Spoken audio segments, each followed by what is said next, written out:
probably noticed we have some musical performances.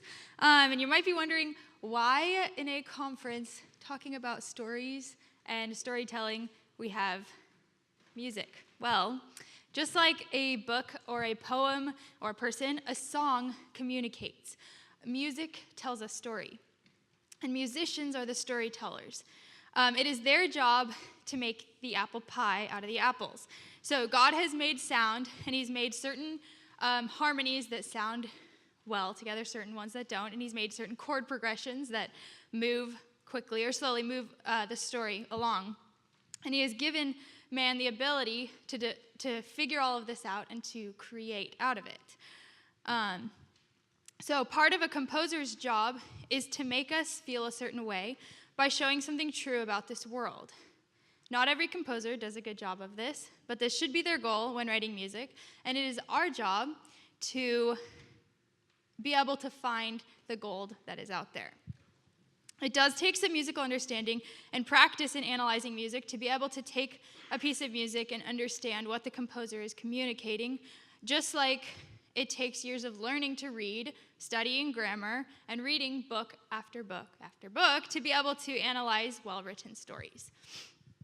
So before we hear some music, so that we all can be informed and active listeners, I would like to talk a little bit about what is going on in each piece. First, we'll have a dance taken from Prokofiev's ballet Romeo and Juliet, which is based on Shakespeare's play Romeo and Juliet. This particular scene is contrasting the families of the Montagues and Capulets. It is important that we don't forget that this piece is just a chapter in the story. So while it's going to sound complete, it wasn't written by itself, and it wasn't written necessarily to be performed by itself. We also need to remember that it's a dance without its dancers. So not only is it just a chapter of the story, but it's only the soundtrack of that chapter. When Ellen's playing, you can listen for a very clear A, B, A structure. They're very contrasting, so you should be able to hear when it changes. The A sections at the beginning and the end are representing the Montagues, and there's a very strong motor-like rhythm, which Prokofiev was known for. And it's representing strife, and this theme is used later in the ballet, representing death, even. And then the B section that's in the middle is much more serene and is showing Juliet's family, the Capulets, at their dance. Romeo comes to the ball, and when Juliet and Romeo make eye contact, the A theme comes right back. So you can listen for that.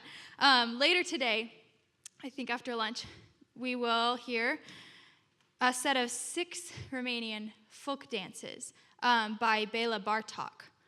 Bartok recognized the value of folk songs and dances, music, stories that were passed on from generation to generation, never getting forgotten and never getting old.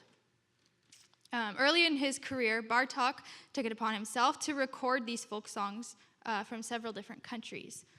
His goal with this was then not to tell new stories, make new stories, but just to preserve stories that had been. These 6 dances are traditional Romanian folk tunes told to us by a 21st century composer. But for now, please help me welcome Ellen Vanderploeg playing Prokofiev.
true that one way to think about, there's a great quote by a social philosopher that I like to read.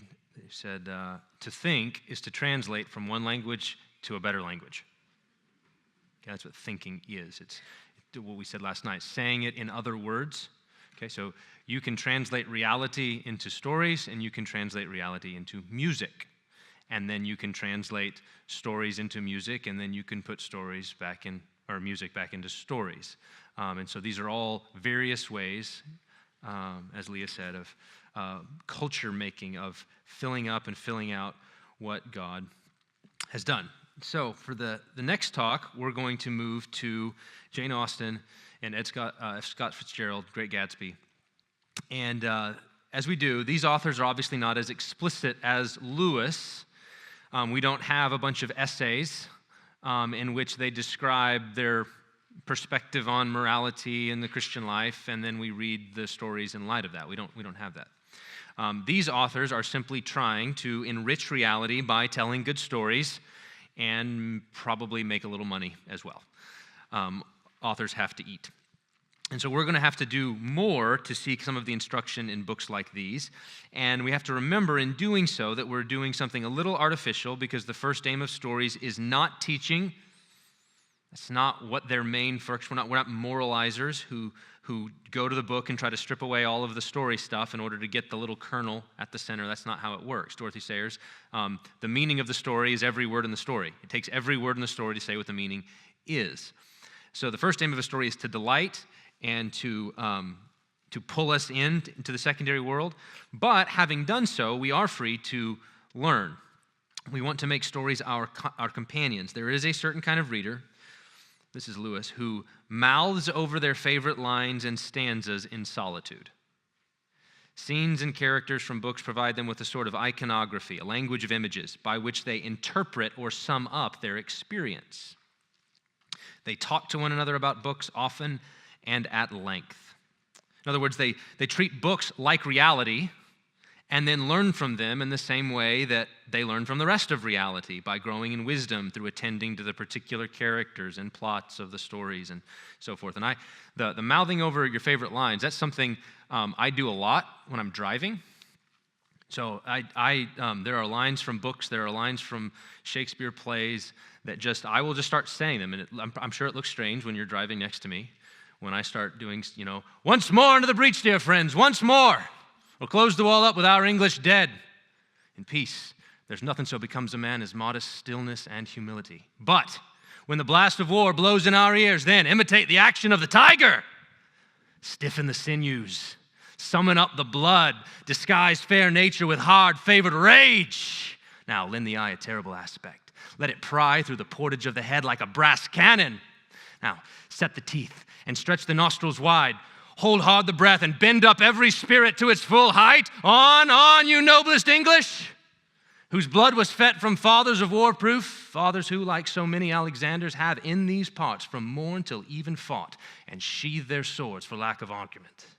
Dishonor not your mothers. Now attest that those whom you call fathers did beget you.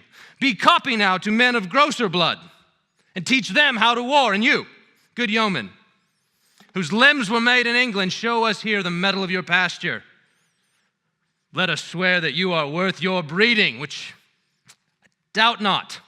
For there is none of you so mean and base that has not noble luster in his eyes. I see you stand like greyhounds in the slip, straining upon the start, the game's afoot. Follow your spirits, and upon this charge cry, God for Harry, England, and St. George.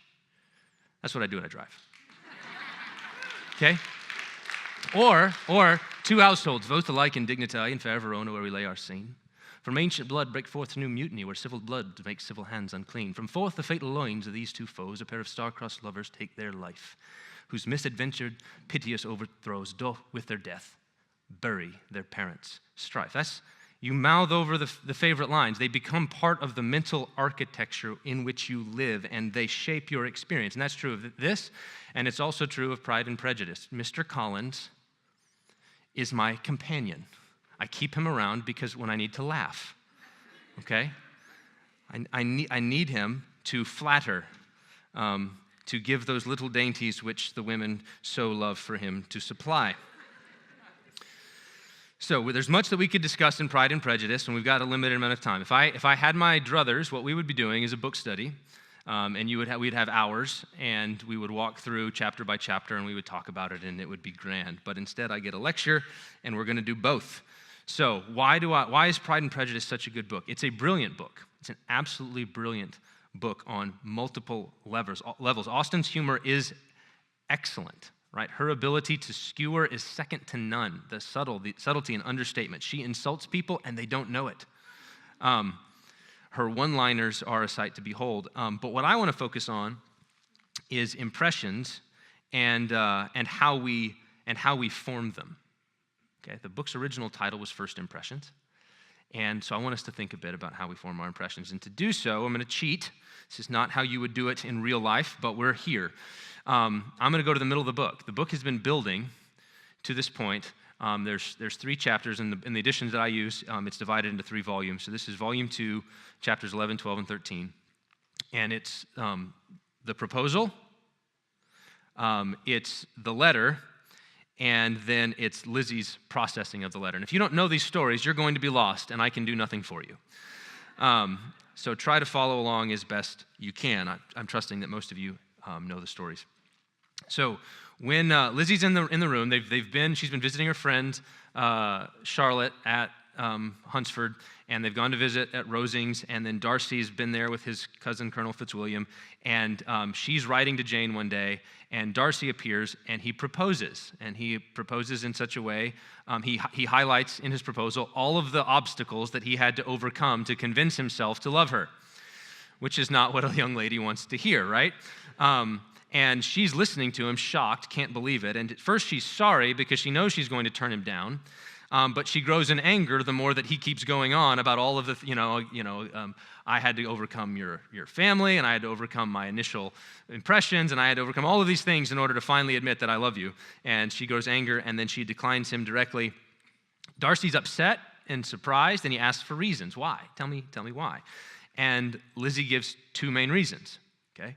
And the first is the way that Darcy was instrumental. She found this out literally the day before. Instrumental in ruining her sister's life. Her sister had been in love with Mr. Bingley, and Mr. Bingley had been in love with her, and Darcy had been the one to kind of separate them and keep them apart, one of the ones, along with Bingley's sisters. And so you've ruined my sister's happiness, and therefore there's no way that we'd get together. And then and Darcy listens to this, and then Lizzie nails him for his treatment of Mr. Wickham, who's become her friend back in Longbourn, and so Darcy is shocked by the perception that Lizzie has of his character. He's absolutely amazed by it, and he does think, so if I hadn't insulted you personally, though, you could have gotten over both of those. Right? You would have overlooked the sister thing, and you would have overlooked the Wickham thing if I hadn't come in here and insulted you by talking about all of the obstacles I had to climb in order to convince myself to love you. And she says, actually, there is nothing you could have said or done that would have convinced me to marry you. If you had behaved more like a gentleman, and then he kind of starts back and is shocked by the insult. It stings him deeply. And she accuses him of arrogance, conceit, and selfish disdain for others. There's no man on earth that I would rather, that I could be with. You're the worst guy that I could imagine. He leaves. She's shocked, but a little gratified that a man of his reputation and wealth is interested in her, but all she can think about is his pride. So that's one chapter, and it's the great little midpoint of the book. Everything's building to there, and everything after it comes down. So the book runs just like that. It's like a mountain. In the next chapter, Darcy shows back up, and he gives her a letter in which he says, I just want you to read this. I feel like you've misunderstood some things. I want you to understand better. He feels the truth must be known. And so he responds to those 2 accusations. And he thinks that the Wickham situation is more serious than the Jane one, and he justifies breaking up Jane and Bingley because, A, he didn't think that Jane liked Bingley. He said she just looked so serene all the time and was so cheerful. I just thought that was her face. I just thought she was nice and sweet and kind. I had no idea that she liked him, but I knew that he liked her, and that concerned me, and so I separated him, and I'm not sorry that I did. And then the second reason was because of the ridiculous relatives. Mrs. Bennet is a pill, and the daughters are a trip, and her dad is passive, and so he says, given the ridiculousness and absurdity of your relatives, you can't be surprised that I would do this. And Bingley listened to Darcy, and so that's how that goes. And then Darcy then goes on to answer the more serious charge, which is Mr. Wickham has not told you the whole truth. I don't know what he's told you, and he sort of unveils Wickham's character and what really happened all those years ago between Wickham and Darcy and why there was the falling out and so forth. And so he writes this letter, we get the letter, and then the next chapter is Lizzie processing the letter. And what's significant here is that she begins reading with a strong prejudice against everything that he might say. That's what she says. She says, I'm so angry at him for what he's done to my family and the way he spoke to me yesterday that I'm not really interested in hearing what he has to say. And so she reads quickly. She doesn't attend to the sense of the words. She's impatient.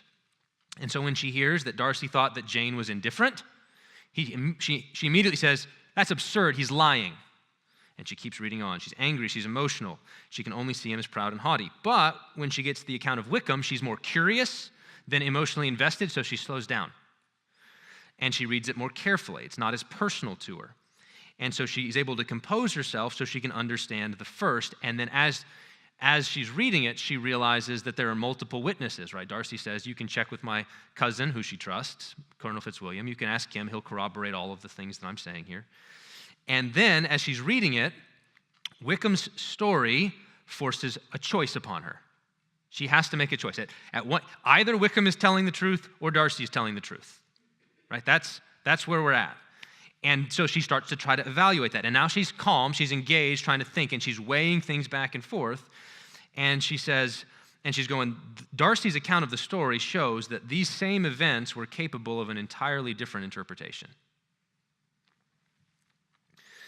And so Darcy's accusations against Wickham are that he's a loose liver, that he's a spendthrift, that he's a gambler, he spends all his money. And so she starts trying to defend Wickham's character and realizes that she can't. Not because she's seen any of that, but because she can't think of anything that would indicate that he was a man of nobility and character. She says, I can see him in my mind, in all of his gentlemanlike appearance, his amiability, his affability, and his charm, but she's thinking, I can't think of any actual act of benevolence that I ever saw him do. And she says, whoa, okay, so that gives her pause.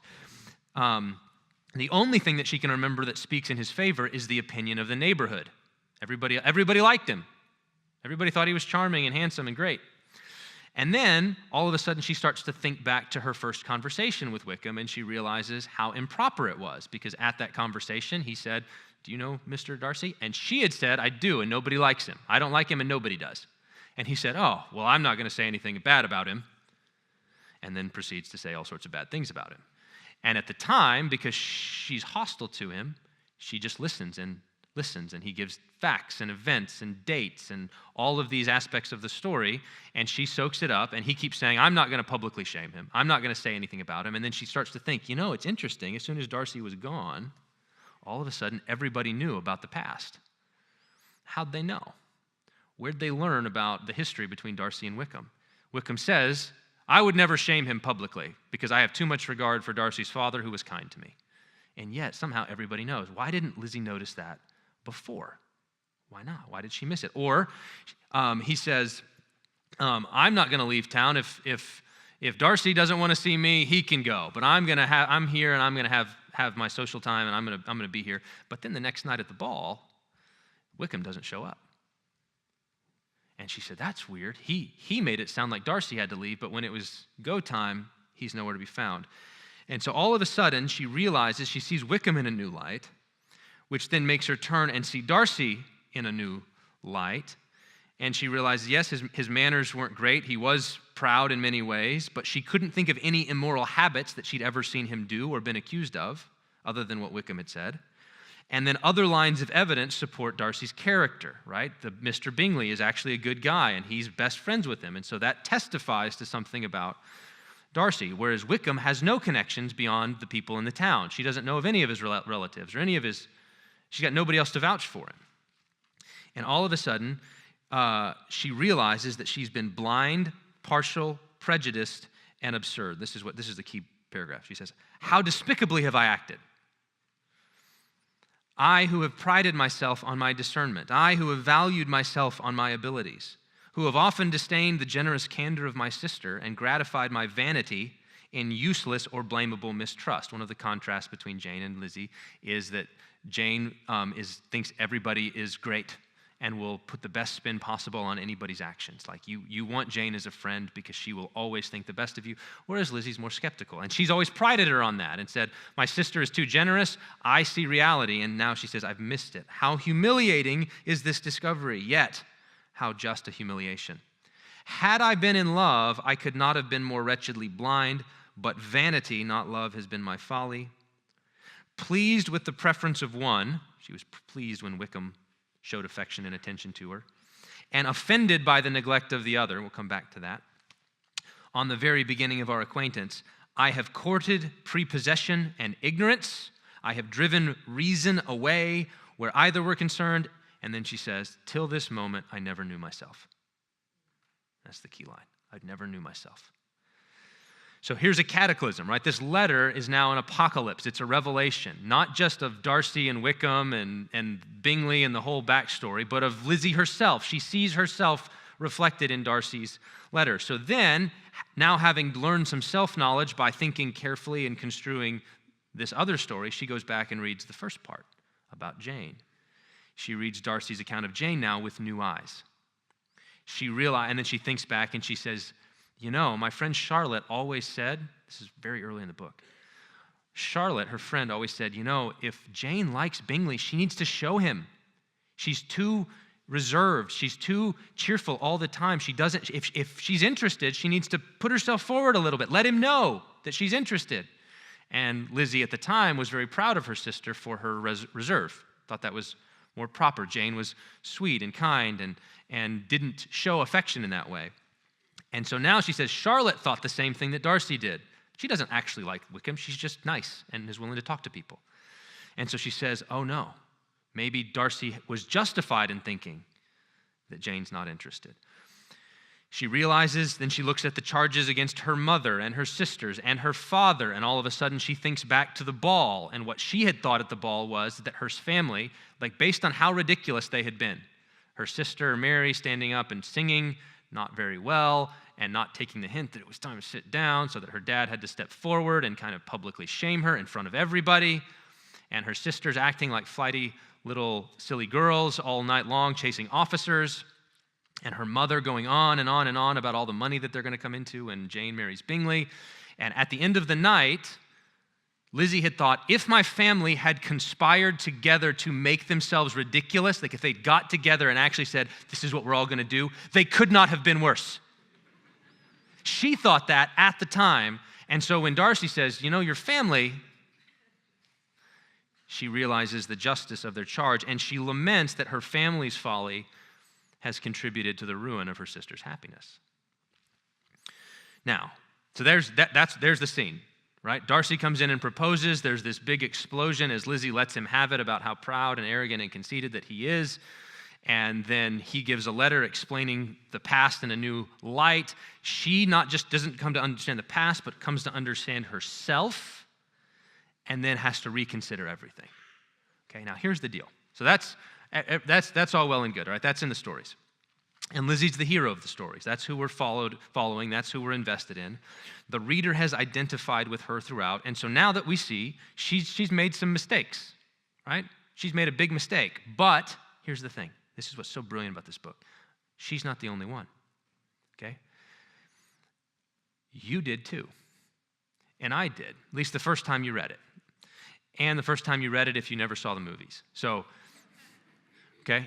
In other words, the pure reader, which is what I was. I don't remember seeing the movies. My wife and I maybe had watched them at some point. But the first time I read the book, I didn't know what was going to happen. I didn't know how the story was going to go. And so I'm just following right along and realize I made the same mistakes she did. And I made them for the same reasons. And what's more, I misjudged the situations. I made assumptions about characters, about Lizzie and Darcy and Wickham. And so Austen is not just showing us a young woman who is blinded by her pride and her prejudice. She's showing me mine. And it's worth reading and thinking about how she's able to accomplish that. Because what's remarkable is everything you need to make a proper judgment about the characters of those two men, and therefore all of the situations related to them, is present in the first half of the book. You don't get any new information in that letter, right? You get, other than some filling in the gaps, right, which makes it clear, but everything that you needed to make a proper judgment about the character of Wickham and the character of Darcy is there in the first half of the book. You just didn't see it, and you need to think about, why didn't you see it? Why didn't that, it's in passing, little comments in passing about the way the neighborhood thinks or about what, that they find out about the story. There's all sorts of things that testify Wickham's untrustworthy and Darcy is. You didn't see it, though, the first time. I didn't see it the first time. Why not? And it's because of what Austen is doing to you as she's telling the story. She's doing to you, the reader. So now we need to go back and look at book 1, or the volume 1. The very first beginning of the book gives us first impressions. We're introduced to Mr. and Mrs. Bennet after the famous line about the young man in possession of a great fortune must be in want of a wife. Every family in the neighborhood feels like they own him, no matter what he thinks about the situation. We're immediately introduced to Mr. and Mrs. Bennet, and as we form our impression of these two based on their conversation. Okay, you read how they relate to one another, and you begin to form an impression of them. And the impression that you form, I would guess, is that she's kind of ridiculous and he's very funny. He's charming. He's mocking her, Mr. Bennet, Netherfield's been let. No, nothing. Don't you want to know who it is? You want to tell me, and I have no objection to hearing it. Okay. And then, okay, it's Mr. Bingley. He has $5,000 a year, and you must go and visit him. I'm not going to do any such thing. Well, you have to. How else? This is such good news for our daughters. What does that have to do with our daughters? One of them's going to marry him. Is that why he came? He come here to marry one of our daughters? Well, is that his design? His design, Mr. Bennet, no, you have to go because he might fall in love with one of our daughters, and if you don't do it, then Mrs. Long's going to take her nieces, and then they're going to get married, and it's awful, you have to do this. He's like, I'm not going to do that. I got better things to do. And it's comical. It's very funny. You're laughing at him, laughing at her. Okay? And then at the end of that first chapter, the narrator jumps in. You've just witnessed a scene, and the narrator jumps in and says, Mrs. Bennet did not understand her husband because she was a woman of mean understanding, and he was a mixture of sarcastic thoughts, quick parts, and there's one other thing. So he's that. She's got a low understanding, only cares about news and gossip and getting her daughters married, and you go, I was right. Right? So you made an impression. They made an impression on you. You formed it. And then the narrator came in and said, you're right. You got it.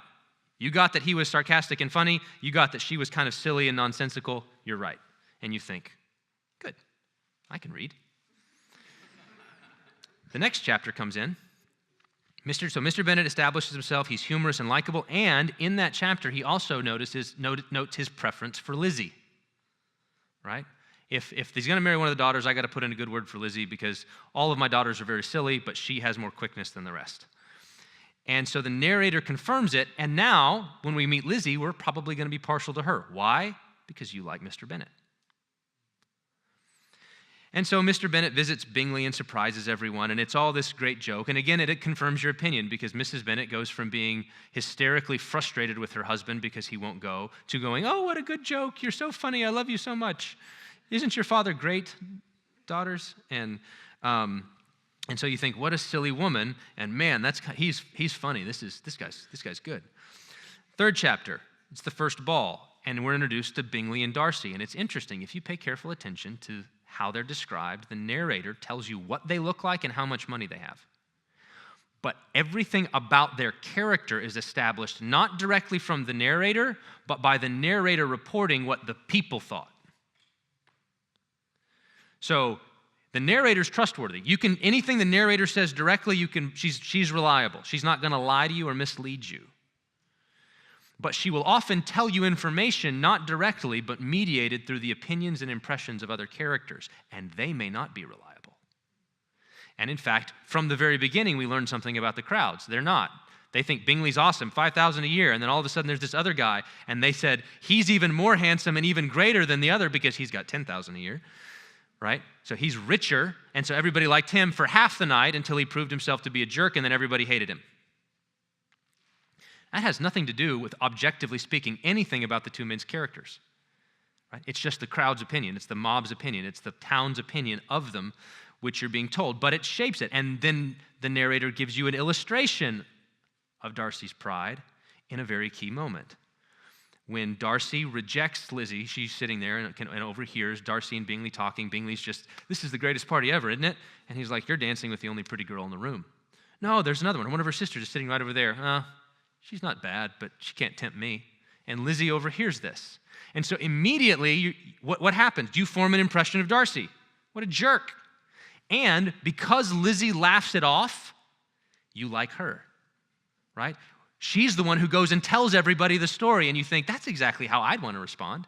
I wouldn't want to be wounded and offended. I'd want to be able to go, can you believe what this guy said? And laugh about it. And you go, yes, I like Lizzie. I don't like Darcy. You formed an impression. And then that impression, throughout, Austen is going to subtly confirm and establish that impression while constantly giving you additional information that, if you allowed it in, would give you a more realistic picture of what's happening. For example, when the next chapter, when Jane and Lizzie are talking, they're talking about the night before. Wasn't it a great party? And Jane is talking about how wonderful everyone was because Jane thinks well of everyone.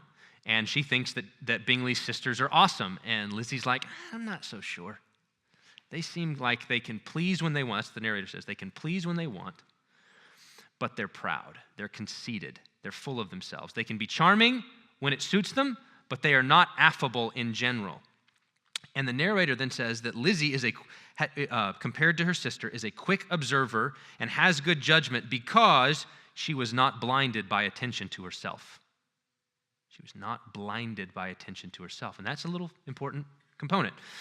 And then the Bingley sisters are established by the narrator. They're fine, proud, conceited, etc. We find out Mr. Bingley is impulsive. He makes decisions on a whim, but he values Darcy's opinion.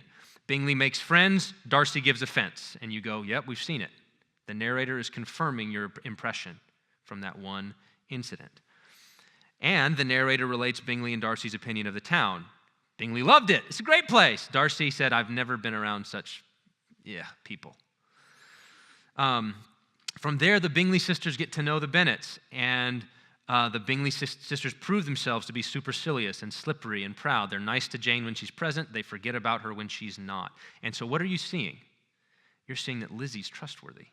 Lizzie pegs them from the beginning. She knows these ladies are not to be trusted, right? And you find out Lizzie's right. And then as the story develops, we continue to admire Lizzie, her quickness, her wit. She likes to laugh at absurd things, just like her dad does. And that's what endeared you to him. And then we meet Wickham. And you might be a little skeptical of Wickham, especially if you'd seen the movies. But you listen to the history that he tells, and you think, that's plausible. That could be. Darcy's kind of a jerk. I could see him. He's very proud. I could see him doing exactly what Wickham says. Jane is skeptical. Jane wants to think well of everybody. She says, Darcy must be totally innocent. Wickham must be totally innocent. There must be some interested parties who have connived to make them hate one another. And then Lizzie says, well, Jane, what are you going to say on behalf of the interested parties? How are you going to defend them? Wickham gives facts, events, dates. And then Wickham's trustworthiness is confirmed when we eventually meet Mr. Collins and then Lady Catherine. And this is, again, the impressions are going to build and get solidified. Why? Because we meet Mr. Collins and he's ridiculous. And you think he's ridiculous. And guess who else thinks he's ridiculous? Mr. Bennet and Lizzie, right? They think he's ridiculous. Whereas Mrs. Bennet's more than ready to have him marry one of her daughters. And so you are confirmed. She's ridiculous. The daughters are ridiculous. Lizzie's not. And between Lizzie and Jane, I'd rather be like Lizzie because she's actually a realistic person. Jane's too good. And because you think of Mr. Collins as ridiculous, and because Mr. Collins is enthralled with Lady Catherine, Lizzie pegs Lady Catherine without even meeting her. She knows, I'm willing to bet that Lady Catherine is proud, arrogant, domineering, and bossy. And then Lizzie goes to Hunsford and goes to visit Rosings, where Lady Catherine is, and you find out Lizzie was right. Lady Catherine is exactly what she thought. And so throughout the book, you've been forming impressions about who's trustworthy and who's not, who can you rely on and who you can't. And all of it has been oriented around that very first impression. You liked Mr. Bennet better than Mrs. Bennet. And Austen has just been leading you along. And all along the way, she's been going, Wickham said he wasn't going to trash Darcy's character. Now everybody in the town knows. Wickham said he wasn't going to leave town just because Darcy's here, but then didn't show up at the ball. And you just let those things pass by. You just continue to assume Wickham is trustworthy, Darcy is not, until all of a sudden the cataclysmic moment comes in that proposal and you realize, I didn't see that coming. But you didn't see it coming because you're proud and because you're prejudiced. Okay? This is the brilliance of the book. This is what it challenges us. It challenges us in a number of ways. It challenges us to think about, how do we form impressions of people? On what basis are our judgments formed? Is it simply first impression? And then once they've given us that first impression, do we keep them in that box? Right? This is one of the unjust things we can do to people. We can meet them one time, form an impression, and we refuse to let them surprise us. Right? You have to conform to I filled in a bunch of stuff about you based on that one encounter, and I'm not going to let you out of that box. Do we put people in boxes, filling in the gaps in ways that flatter ourselves? One of the significant things, I'll come to this in a minute. The second thing we learn, even the most perceptive and discerning can miss things, okay? It's like Lizzie does get a lot right. Like throughout the book, she is the most shrewd observer of other people. She's a studier of character. She gets in debates with Darcy about this, trying to pick out I'm trying to make out your character, and he's trying to make out hers, and he gets things wrong. We'll come to that in a minute, but she gets a lot wrong. She gets a lot right. She nails the Bingley. She nails Lady Catherine. She gets Caroline. She gets even Darcy up to a point, but she misses Wickham, and now think about why. She misses Wickham. There's a key scene when Wickham comes to a party where they're all gathered, and here's the line. Mr. Wickham was the happy man towards whom almost every female eye was turned, and Elizabeth was the happy woman by whom he finally seated himself. Now, that's just said in passing. At the time, you may not think much of it, but looking back, what is it saying? Wickham is the man that every woman wants, and he chose to sit by Lizzie and give her his attention, which makes her feel pretty good. What woman, so he's the man that every woman wants. Who's the woman that every woman in that room wants to be? Lizzie. And that feels pretty good. And so when he starts talking about the weather, she thinks he could talk about the weather and make it interesting. And goes on and gets pulled in. He's so charming, so affable, so amiable, gives all of the appearances, strikes all the right notes, says all the right things, and so she's totally taken in by his charm. Why? Because he flattered her in a subtle way. You ever been like that? I've been like that. So she's blinded by her own vanity and self-love. That's what she comes to realize in reading the letter. But the important thing is we don't have to stay blind. Okay, we can slow down. We can consider reality afresh. We can allow people to surprise us. And when we do, we come to realize that the myth of love at first sight, it's an amazing thing. I tried to watch the other day. I tried to watch the feature film version of this again. I think I'd watched it once years ago and tried to watch it again and just stopped after about 5-10 minutes because I was just appalled, which is how I am in most movie adaptations of good books. Because they just didn't get the characters right. They didn't get the characters right. And one of the things that Hollywood likes to do is to take a story like this and make it about love at first sight. The reason that the movie made me so mad is that Lizzie, in the opening scene at the dance when she meets Darcy, is kind of eyeing him like she really likes him. That's nowhere in the books. And it's important that it's not, because Lizzie at one point, there's a line that says, if gratitude and esteem are the foundation for proper affection. This is after later when she's come to trust Darcy and admire him and wish that he would propose again, but she thinks she's burned all the bridges, right? And the narrator says, you might be surprised at this, but you have to think about it. Lizzie had tried the love at first sight mode of affection with Wickham, right? First impression, click, magic. It works. We're in, right? She tried that. It didn't go well. And so now she's trying what the narrator calls the less interesting mode of attachment. Okay? Which is what? It's knowing someone over time and growing in gratitude and respect and admiration for them and their character. And the message of the book is not, look, love at first sight. Look at love at first sight. They knew from the moment they saw each other, but then there were all these obstacles they had to get over. They had to get over themselves, but it was love at first sight. It wasn't love at first sight. It was absolutely not. It was time. It was affection growing through trial, through contending with one another. That was the foundation for true and lasting affection. Now, love at first sight can work. Jane and Bingley are probably as close to that as you get in this novel. But it's interesting the kinds of stories that modern romantic comedies want us to imbibe and shape our imaginations versus what Austen is giving us here. Gratitude and esteem are the proper foundation for affection and therefore marital happiness. Darcy and Lizzie, one of the things that's admirable about them is that they contend with one another. The reason he falls for her is that she is not afraid of him. She's not obsequious and flattering the way that Caroline Bingley, right? Darcy says, a woman must love books. And Caroline's like, ooh, look, books. I love books.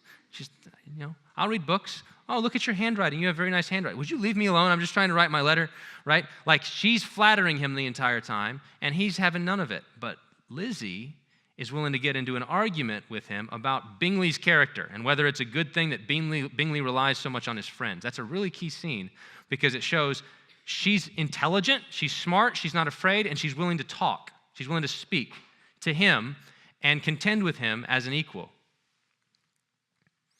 And so Darcy comes to admire her because of it. The liveliness of her mind and spirit commends her to him. And she is eventually won over by his respectability, his noble character, and his generosity, not to mention the fact that he has $10,000 a year and a really big house. It's in the book. And in all of this, the other thing that we need to keep in mind is that Darcy is transformed as well. It's a false view of the stories to think, right? Which is again the kind of Hollywoodization that Darcy is the tall, dark, and handsome who's misunderstood. He is absolutely not, right? He is proud. He is arrogant. He does have good character and boasts in it, thinks of himself more highly than he ought. And he is as humbled as Lizzie is. The difference is we don't see his humbling directly.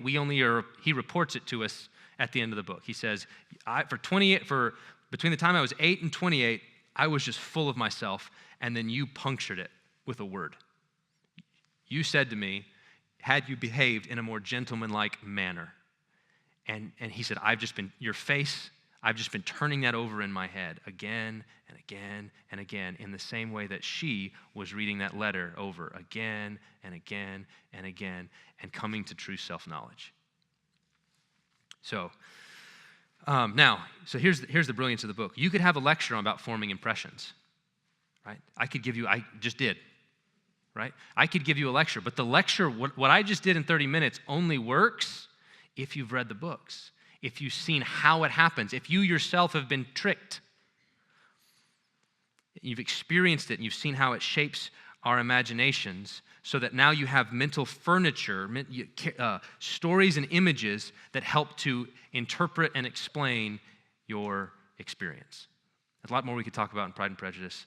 I'd love to just do a whole, Mr. Collins, we could just be great. I get my copy out and I could just read you the lines and we could all laugh together and it would be such a joy. But we don't have time for that. We've got Gatsby. Okay, so what's Gatsby? Gatsby.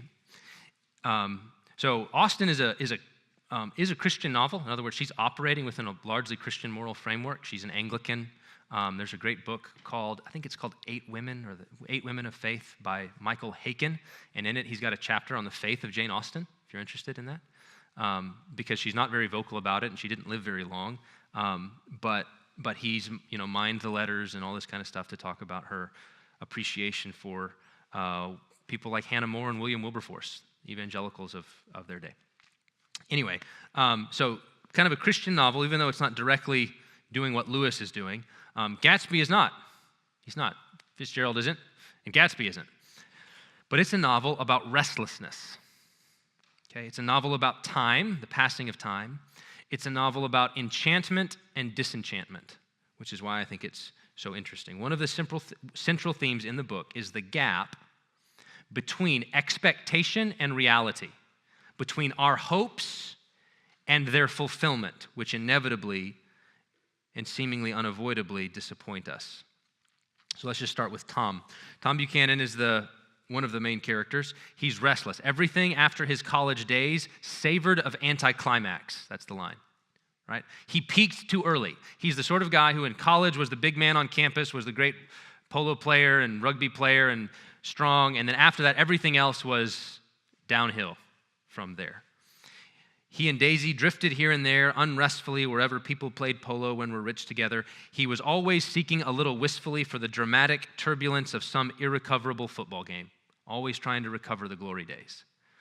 It's why he's drawn to the kind of books that preach racial supremacy of the Nordic races and the need to maintain dominance by keeping other races down. There's a connection between those two in his own life. Nick recognizes that these big books that he's reading is pathetic and is a sign of his insecurity and his discontentment. This is what Nick says. Something was making Tom nibble at the edge of stale ideas because his physical egotism wasn't enough anymore. So that's where it's coming from. And as a result, he's searching for something. He's restless. He's constantly described as restless. And apparently the closest thing he can find to satisfying that restlessness is the thrill of adultery, which is why he's had a number of serial transgressions. That testifies to his restlessness, to his frustration at never being able to recover the glory days of his past. And some of that we're told, but most of it we're shown.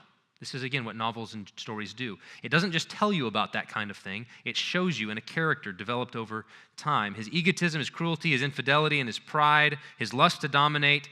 We're forced to fill in the gaps to make sense of him, and that's what good stories do. You got Daisy with her absurd little laugh, her fake sophistication and cynicism, and she seems to be attempting to make the best of a bad marriage. She's clearly an absentee mom, right? There's this great scene where she's, tell me about your daughter. Like, she eats and sleeps and stuff, I guess, Like, she doesn't have anything to do with this little girl. She's an afterthought. She lives in a small world of bantering inconsequence. They just chatter. The attempt to make pointless plans and the giving up of pointless plans. She's been everywhere, she says. She's done everything, and she's pretty cynical about all of it. And she thinks, I'm sophisticated. And her face, it's a sad and lovely face with bright things in it. That's how Nick sees her. But that voice, Daisy's voice is a recurring theme in the novel. She murmurs so that you have to lean in to hear her. There's a musical quality to her voice that captivates men. Her voice whispered, "Listen," this is the line from the book, a promise that she had done gay, exciting things just a while ago, and there were gay, exciting things hovering in the next hour if you just spend time with Daisy. It's a voice of hope, of expectation, of promise. It pulls you in and promises you. And men who cared for her found her voice hard to forget. So there's Daisy. You got Nick, the only honest man I've ever known. That's what he says about himself. An infinite capacity to withhold judgment, and thus he is the keeper of secrets, the perpetual third wheel. He's the knower of things that no one else knows, right? Throughout the book, he is the third wheel. He's a buffer. So in every tense situation, everybody wants Nick to stick around because they feel like he will diffuse whatever eruption might happen, whether it's Daisy and Tom demanding you have to stay when they're about to have a fight. Tom and Myrtle, his mistress, their day in the city, Nick, no, you got to stay, because they need him there to buffer. Daisy and Gatsby include him in their intimate reunion. No, he's like, I'm going to let you guys be alone. No, you stay, old sport, stay. Nick is needed to stabilize tension, and thus he's the one through whom we see the entire plot. And then, of course, Gatsby himself. The book describes him as the man with an extraordinary gift for hope, a romantic readiness that never wavers until the end. So, and a gift for hope. That's what makes Gatsby unique, His personality was a series of successful gestures. He was able to present himself to the world as one who was constantly ready to hope, to believe in the magnificence of his dream. And there's an allure and mystery about him, okay? No one knows where his money comes from, and so everybody's always like, do you know what he does? I don't know what he does. I think he's a bootlegger. I heard he killed a man. And then everybody's like, whoa, I hope he gets nothing on me. Yeah. So there's this mystery, and people love to speculate and imagine and get a thrill of fear at what he's done. He throws these lavish parties, and people flock to them like moths to a flame. At one point, we're treated to a who's who of high society. All of the people over the summer who come to this, they come there, the champagne, the music, the celebrities, the vacuous laughter of young women, the British salesmen who are looking to make a buck, the allied man who is amazed that the books in the library are real. They're real. Look, there's a real book in here. Can you believe it? And then Klipspringer who never goes home. I love Klipspringer. And then Gatsby's described this way, with an amazing smile of reassurance. He looks at you, here it is, with an irresistible prejudice in your favor when he smiles at you. And this is what Nick says. His smile understood you just so far as you wanted to be understood. I'll give you your space. It believed in you as you would like to believe in yourself, and assured you that it had precisely the impression of you that you, at your best, hoped to convey. That's the kind of smile he gave. And he discovered that people liked it when he smiled. And so he would give that smile, and people felt safe with him. And so now, what's Gatsby doing? He's throwing these parties. Why? Because he wants Daisy to come. They'd known each other before. She is his ideal, his holy grail, and he is on a quest. And this quest and his life is described in very religious terms. It's really interesting. Backstory, when he was Jay Gatz of Minnesota, yay, St. Paul. Jay Gatz, as a 17-year-old kid, dreams up Jay Gatsby, and the narrator says, Gatsby sprung from the Platonic conception of himself. It was what a 17-year-old boy would dream of if I could be the greatest I could be. And he's described as a son of God with a vast destiny who must be about his father's business. That's how he thinks of himself. I have a destiny, and no one else recognizes it. He goes to St. Olaf's College, and nobody gets that. I'm destined for big things, man. Limitless hopes, magnificent dreams, fantastic conceits. Those are some of the phrases used to describe him. He meets Daisy in Louisville as an officer in the Army, and there was a ripe mystery, quote, there was a ripe mystery about her house, quote, a hint of bedrooms upstairs, more beautiful and cool, of gay, radiant activities. Sounds the way that her voice promised gay, exciting things in the last hour, gay, exciting things in the next room. So he's pulled in. He's attracted to this. And it excited him that other men had loved Daisy. It made her more valuable in his eyes. That's what the book says. He felt their presence in her house, like similar to the way that Lizzie she was the woman that every other woman wanted to be because Wickham was giving her attention, and that's part of what made him attractive to her. So also Gatsby is attracted to Daisy because every man wants her. And then they get together, and Gatsby decides, what's the use of doing great things if I could have a better time telling her what I was going to do? I don't have to actually go do it. I just have to paint my vision, paint my picture, and watch her doe-eyed fall into my hands, seeing my glory reflected in her eyes. And then there's this moment when they finally get together, and there's a great quote. Listen to this. They're about to kiss for the first time. He knew, this is all backstory that we're given, he knew that when he kissed this girl and forever wed his unutterable visions to her perishable breath. So he's got all of these dreams and visions of what his life is going to be. Platonic conception of himself. I am a son of God. I have a vast destiny. And he's about to wed his unutterable visions to her. That his mind would never romp again like the mind of God. He waited for a moment. So he paused just before. I'm about to wed my vision to her. He waited a moment, then kissed her. She blossomed like a flower. And listen to the phrase. And the incarnation was complete. The wedding of an unutterable vision, a Platonic conception, a son of God to perishable breath. That's how Fitzgerald describes it.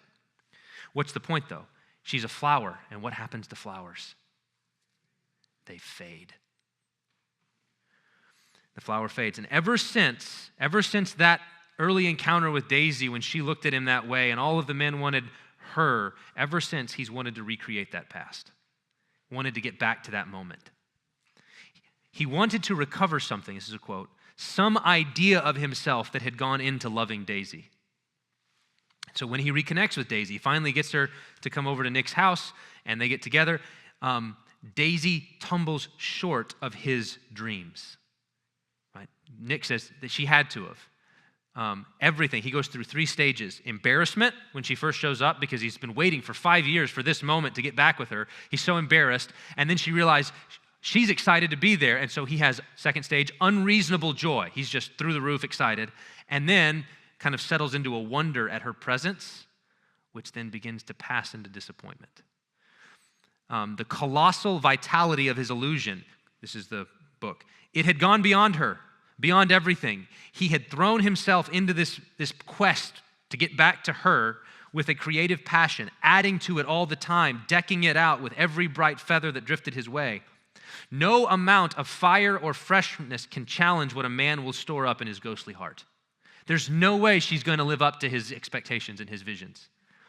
It says only her voice could not be overdreamed. She's still able to hold him with her voice.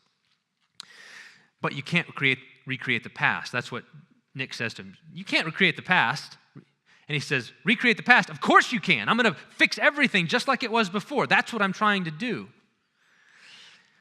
Daisy has a child, and this disorients Gatsby. Like when the child comes in, the one time we see the child, it's when Gatsby's there, and he looks at it like, I didn't actually believe you were real.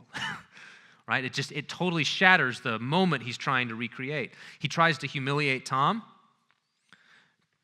walking him around at parties, tries to conquer his rival. What Gatsby wants is Daisy to erase the past, to say she never loved Tom. That's the whole goal. Just tell Tom you never loved him, you only loved me. And Daisy says it, I never loved you, Tom. And Tom's like, you didn't love me on our honeymoon? What about that night when I carried you? You remember, you didn't love me then? And then Daisy says to Gatsby, you ask too much. I love you now. Isn't that enough? I can't help what's past. I did love him once, but I loved you too. And Gatsby staggers back and says, you loved me too? And his dream's punctured in that moment. You can't recreate the past. He tries to recover. He tells himself, Daisy, this is what he says, she may have loved him for 5 minutes. She may have loved him for 5 minutes, but it was just personal.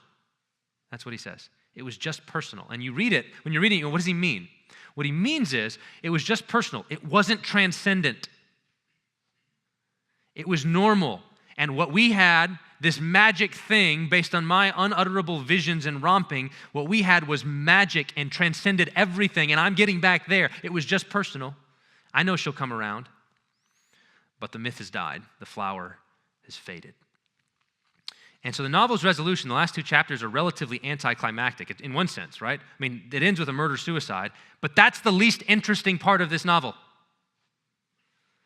All of the Myrtle's death, Tom's plan, Wilson coming over and killing Gatsby and then himself, only 2 guests show up at Gatsby's funeral, the meeting of Gatsby's father, all of this is anticlimax. What's the book been about? It's been about the theme of the impossible dream, the boundless expectation, which Gatsby embodies and expresses. And this is throughout the book. Listen to these. This is how New York is described from the bridge. Nick says, the city, seen from the Queensboro Bridge, is always the city seen for the first time, in its first wild promise of all the mystery and beauty in the world. So you come over the bridge and you see it, and it's like there's magic in that moment, the expectation. We're going to the city. Will it live up to it? How about this? One night they're at a party in the city. Nick and Tom and Myrtle and her sister and another couple, and they're in there, and it says, our yellow windows, they're in this party, our yellow windows must have contributed their share of human secrecy to the casual watcher in the darkening streets. Okay, so casual walker looking up at these lights in the city, these windows where people are doing something. And then Nick says, and I was him too, looking up and wondering. I was within and without, meaning I was inside the party and I was out on the street. And listen to how he says, simultaneously enchanted and repelled by the inexhaustible variety of life. So outside looking up, it's like, what would it be like to be in that party? I bet it'd be amazing. And your imagination starts going, what an amazing party it would be to be at that party. Inside, you're repelled. This is just disgusting and gross. It's just not, it's so vacuous and empty. And he's like, Nick feels it. He feels the tension between the expectation and the reality. This is what the parties, the glitz, they cannot have the allure from the inside that they had from the outside. They can't live up to our dreams.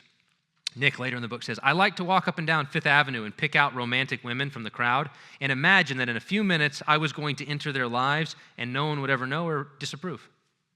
Sometimes in my mind, I followed them to their apartments, and you're like, creepy, on the corners of hidden streets. And they turned and smiled back at me before they faded through a door into warm darkness. He sees people heading out to the theater, and he imagines I too was hurrying toward gaiety and sharing their intimate excitement. Like, you see other people going about their lives, and you're imagining how great it is, right? Grass is greener. It must be awesome to be that party, going with those people. Wouldn't it be great? And the imagination starts to bubble. What happens if you actually go? Well, what are Gatsby's parties like? And then the book ends here, which is why it's relevant for us. The very last page of the book, Nick is looking at New York, and he says this, I became aware of the old island here that flowered once for Dutch sailors' eyes.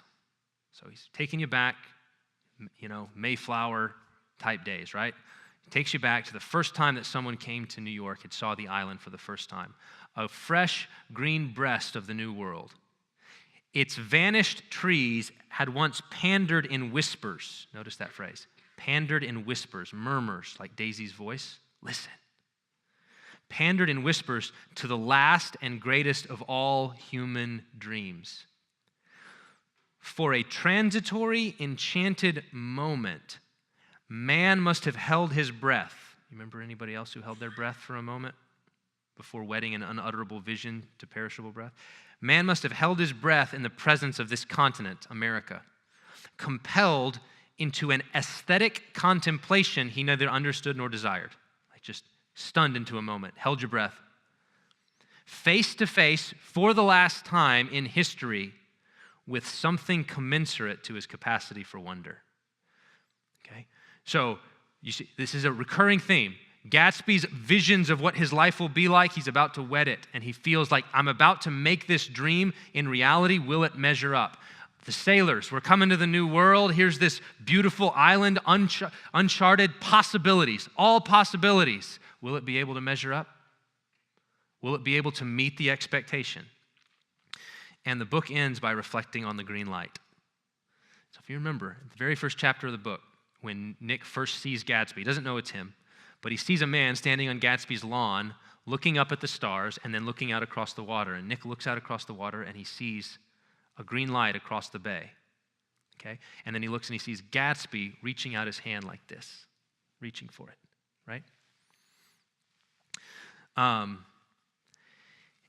of course we find out later it's Daisy's light. It's the light at the end of Daisy's dock. And then when he meets Daisy, all of a sudden he said, "I bought this house because it was close to you. I can see your dock from my lawn." And in that moment it says he realized that the colossal significance of the light vanished forever.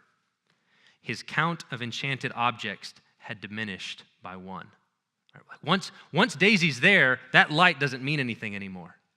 It was enchanted. It held. She was so close to her. If I could only get to the light. Now she's here. The light's dead. It's just a light.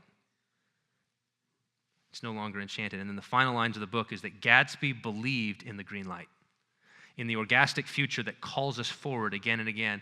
And we'll get there someday. That's the book ends with this sentiment of, we'll get there someday. We're beat back by the current. We keep getting beat back, but someday we'll try harder, we'll push forward, we'll reach out farther as the boat pushes us ceaselessly back into the past. So what's the point? What is this novel doing? Because it ends on this kind of note of melancholy hope, right?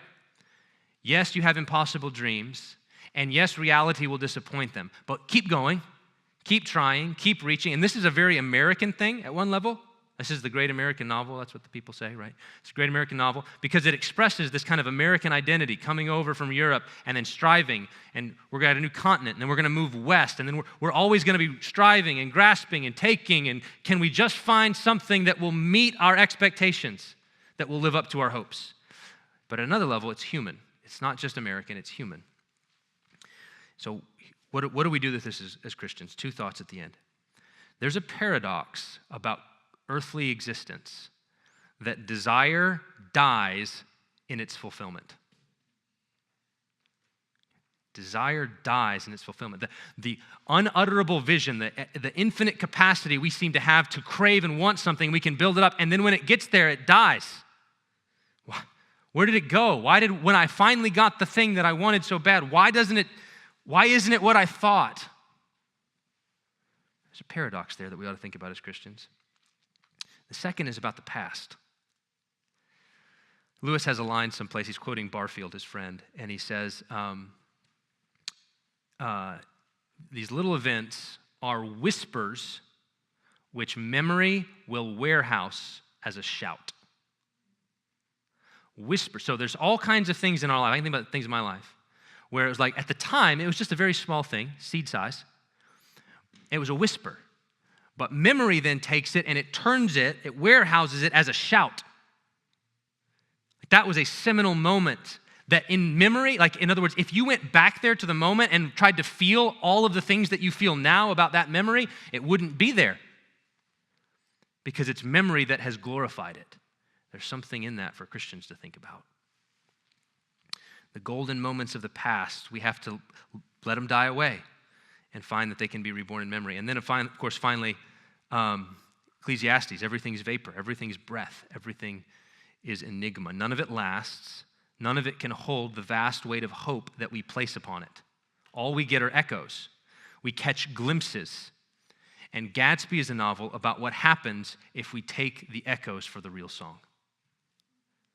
Right? If you think that you're reaching for the light and you think what you're reaching for is actually the light or the girl that's close to the light, and you think that it's, and this is where Lewis is going to come. This is why Lewis is so good, right? He comes in and says, it's coming through them, but it's not them. It's calling you beyond them, but it's not them. If you go digging in them to try to find the source, it dies. But there's something there. So with that, let me pray. You pulled out so many in both your discussions of Pride and Prejudice and The Great Gatsby.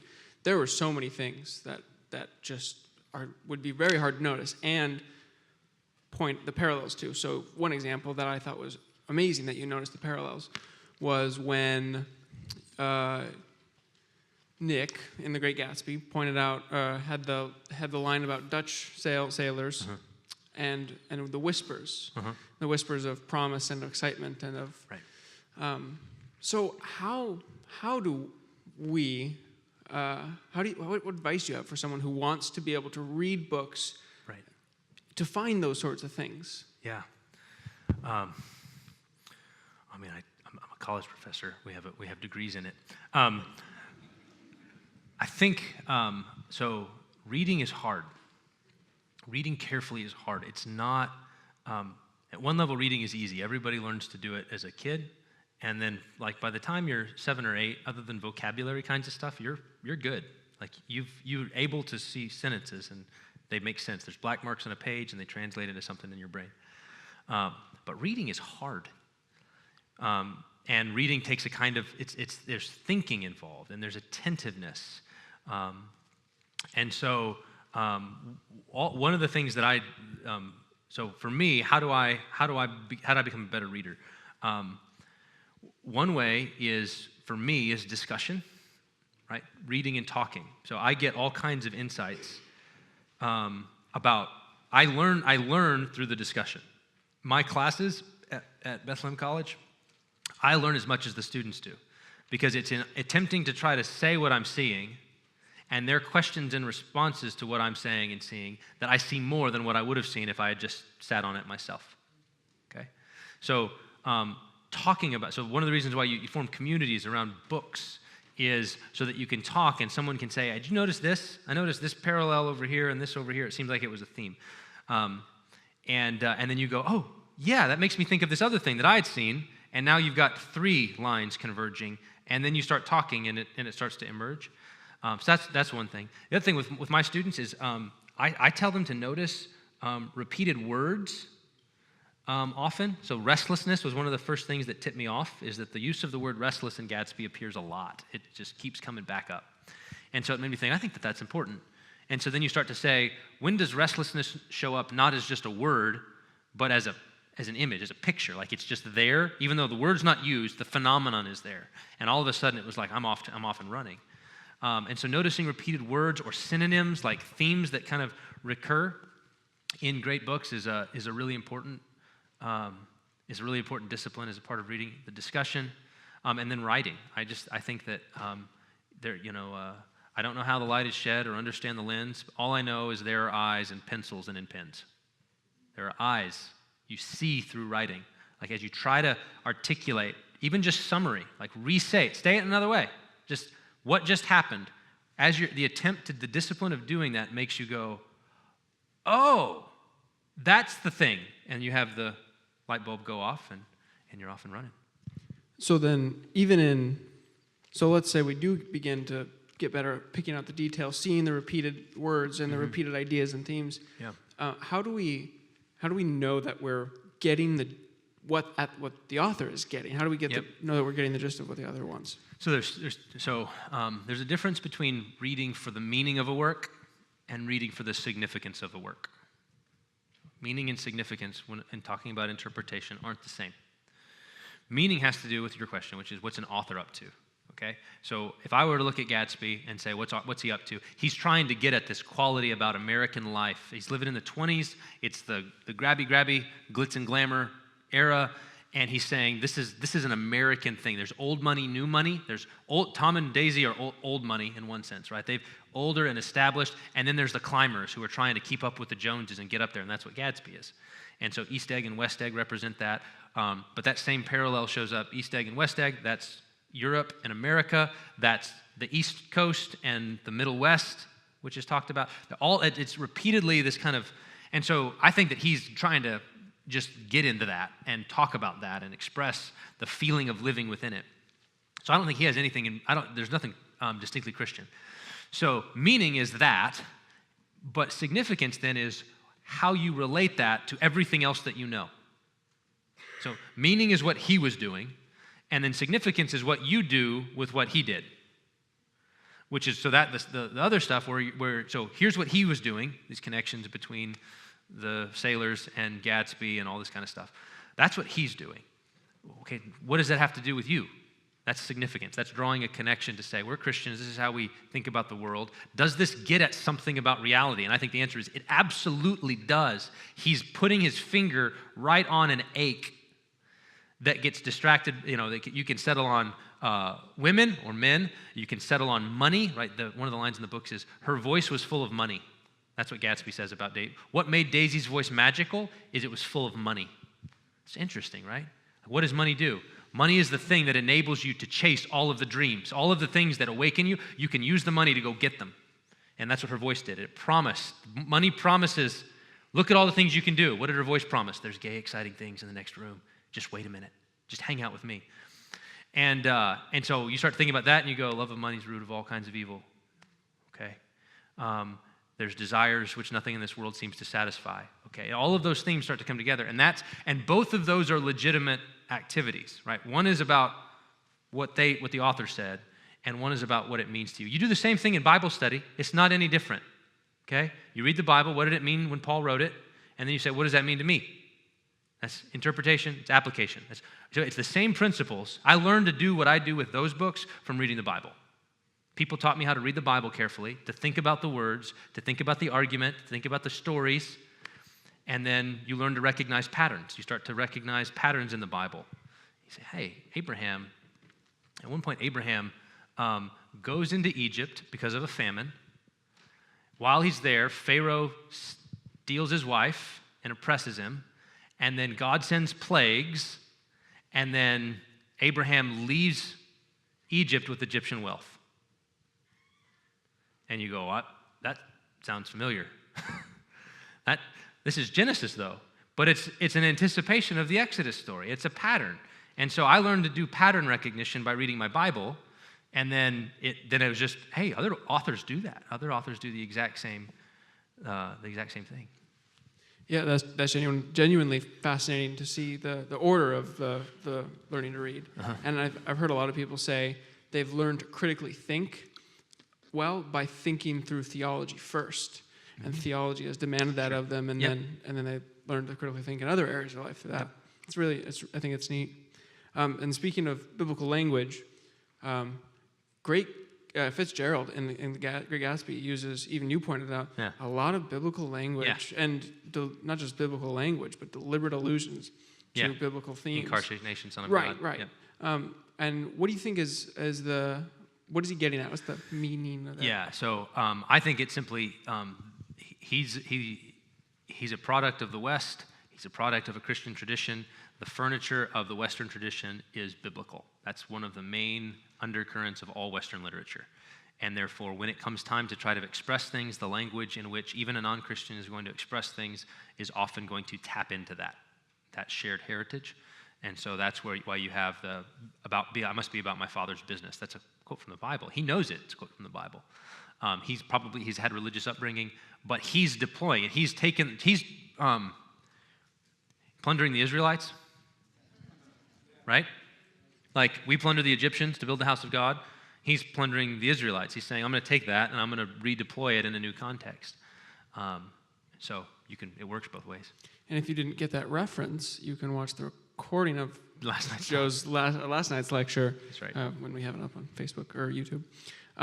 So then, on Pride and Prejudice, okay. You when you hear the name, you instantly think of young women loving this book. Yeah. And for good reason. Mm-hmm. You don't think of young men loving this book. Right. Why ought young men to love this book?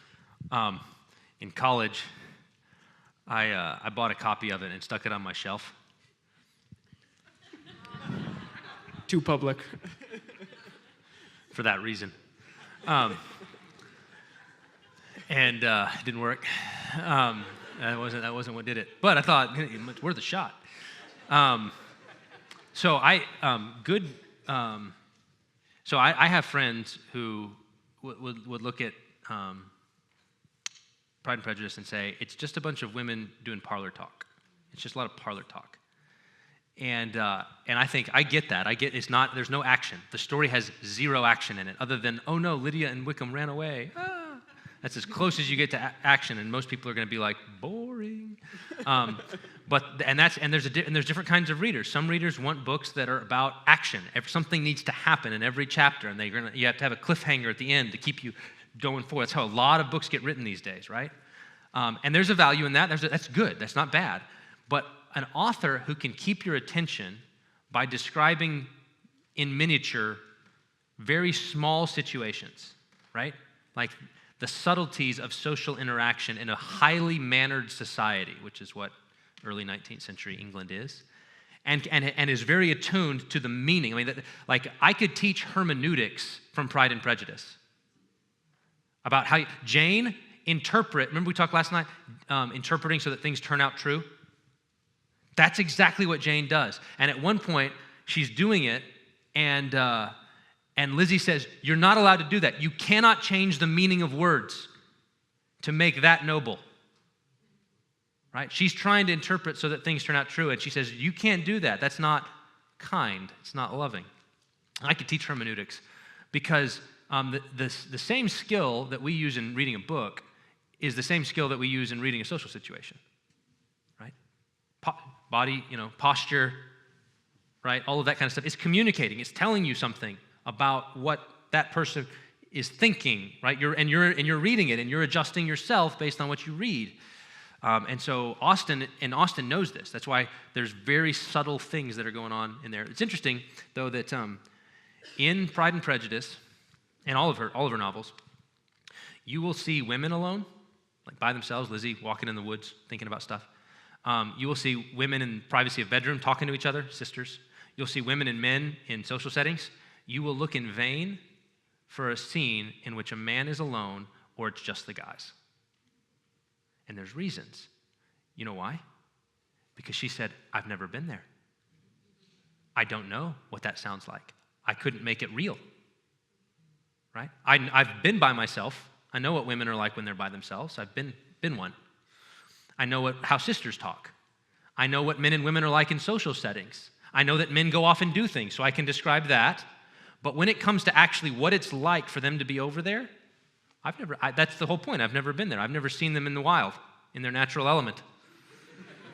And so she says, I'm not going to write. So in her case, I'm not going to write what I don't know. Other authors think I know them well enough that I can speculate, and they're good at it, right? So Marilyn Robinson is a really good author who even gets inside a man's head and is able to articulate from a pastor's perspective. And so it's possible to do, but Austen said, I'm not capable of it. So I'm going to write what I know, and what she knew was 19th century country gentry. That's what she knew.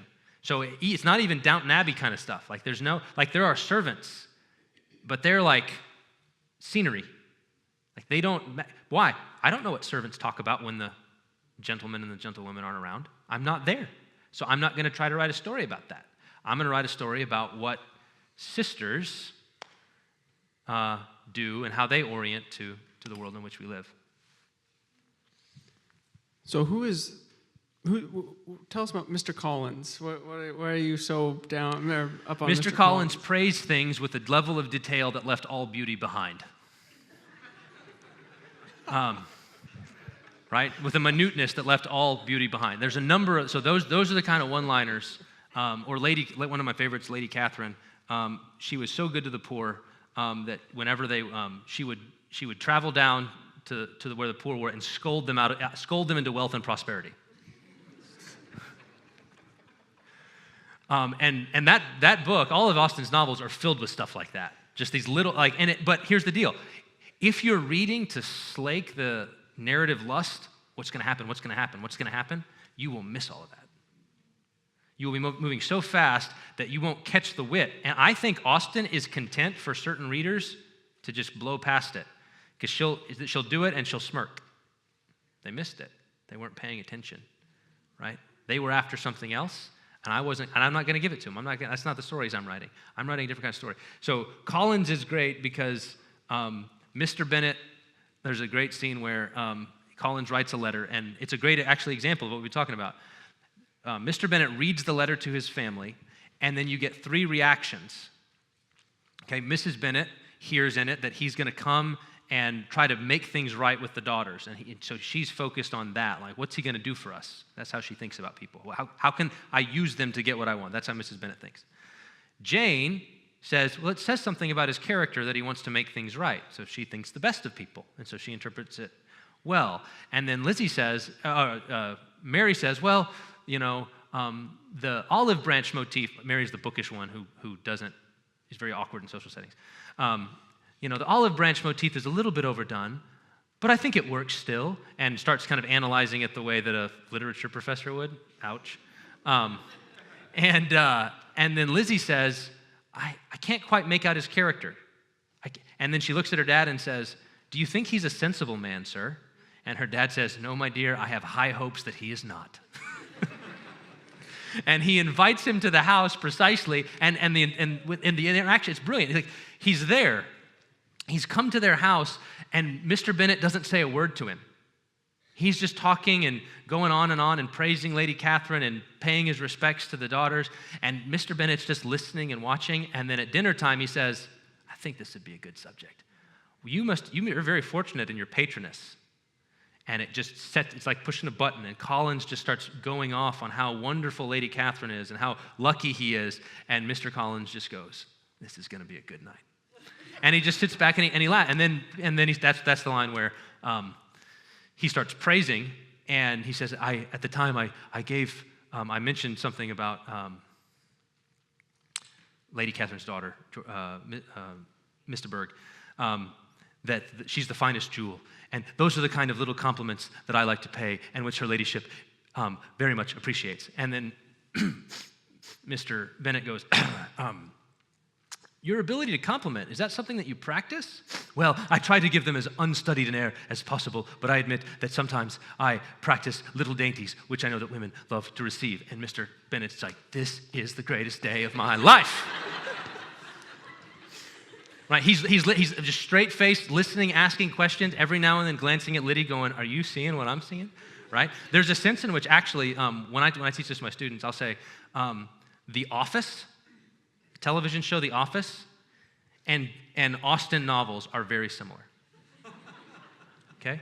The way that The Office works is everybody in that office is ridiculous in some form, and in different ways, except for Jim and Pam, which is why they're the ones who are always going like at the camera, right? And they're letting you in, okay?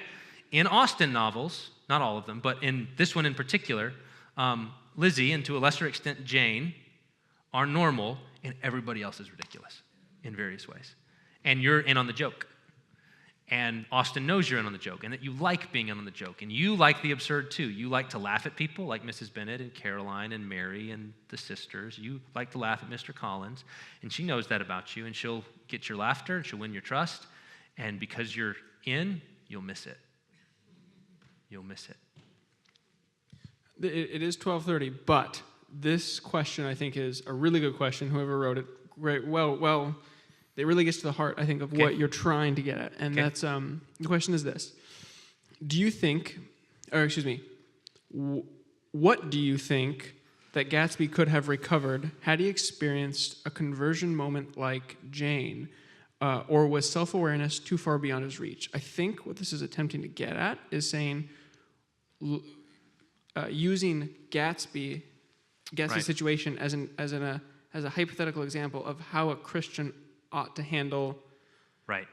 Nostalgic sort of dreams. So had Gatsby not been murdered, the interesting thing would be to think about what comes after the disappointment. When you spent your young adult years, 5 years after you got out of the army, trying to build yourself into the Platonic conception of yourself for the sake of recreating the past with a particular woman. You want to get back to that self that went into loving her. She's now married with a kid, and you've just taken your shot. You finally got her there. You thought it was going well. You thought you were triumphant, and then it gets punctured. She says, I loved Tom too. I loved you too. And she's got a baby. She's got a child. That changes things, right? And so in the aftermath, if Tom and Daisy then bail, but he's still alive, what happens to Gatsby in that moment? I think that would make all the difference, right? That's the choice, right? At that moment, there's a choice. Either you come face to face with what I was wanting was not what I was wanting, right? What I thought I wanted was not what I really desired. And so what is it that I'm really after? And there's some kind of self-awareness and that emerges from it. And it doesn't even have to be a distinctly Christian one, but in a novel like that, it could simply be like, because it's not distinctly Christian in Jane Austen, but Lizzie is converted, right? She never knew herself. She comes to a self-knowledge, and then she's different. It's a conversion, even though there's nothing explicitly Christian about it, right? Could Gatsby have had one of those? And I think possibly. And I think Fitzgerald was just like, I'm not going to tell that story. I'm going to tell a story where the end, and then it's left to Nick. There's a tragedy, right? But it's like there's a Shakespearean kind of tragic element where everybody dies at the end, but you're supposed to think about how'd they end up there, and what does it mean, and if I was there, what would I have done differently, and do I see the same things in seed form in myself? Wonderful. Thank you very much, Joe.